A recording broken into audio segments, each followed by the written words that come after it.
সেখানে কালা ছায়া, সাদা ছায়া, কুকুর, বিড়াল, সাপ, কিছু দেখো? হ্যাঁ, সাদা সাদা কেমন? পুরুষের মতো না মহিলার মতো? মুরব্বীর মানুষের মতো। আচ্ছা, বিসমিল্লাহির রহমানির রহিম। ইয়া হাইয়্যু ইয়া কাইয়্যুম ইয়া হাইয়্যু ইয়া কাইয়্যুম।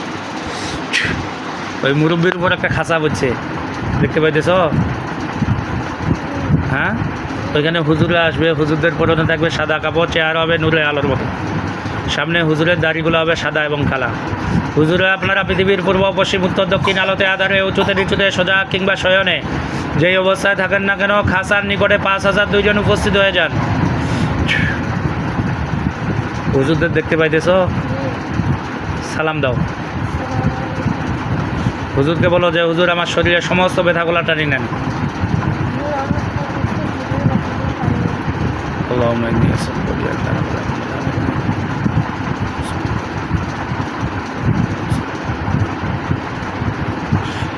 হাতগুলা নিচে নামাও, ব্যথা অনুভব করো, কোথাও ব্যথা আছে নাকি?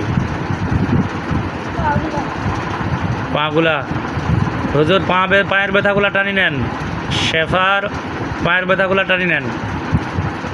চোখ বন্ধ অবস্থায় দাঁড়াই যান, অনুভব করেন ব্যথাগুলা। দাঁড়ান, একটুও ব্যথা থাকবে না।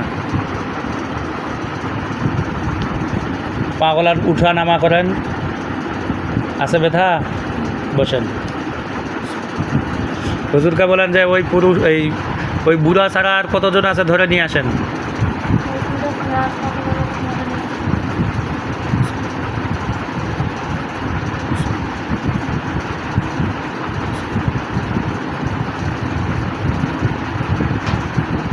পুরুষের আকৃতি অথবা মহিলার আকৃতিতে কাউকে নিয়ে এসে?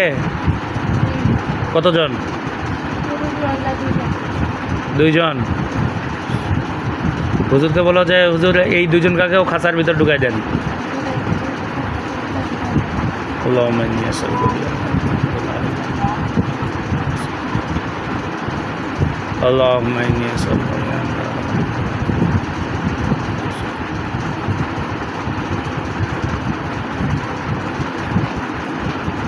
হুজুরকে বলো যে এরা নিজের থাকি আইছে না কেউ চালাই দিছে?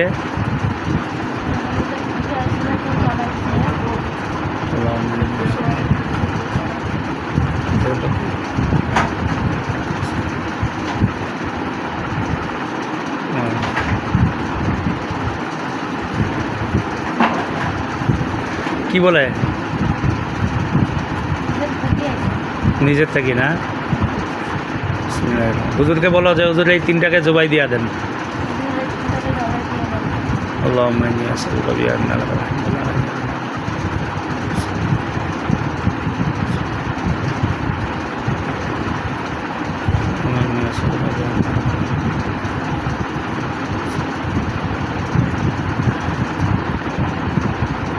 এবার হুজুরকে বলো যে এদের আত্মীয় স্বজন আসার মতো থাকলে ধরে নিয়ে আসেন।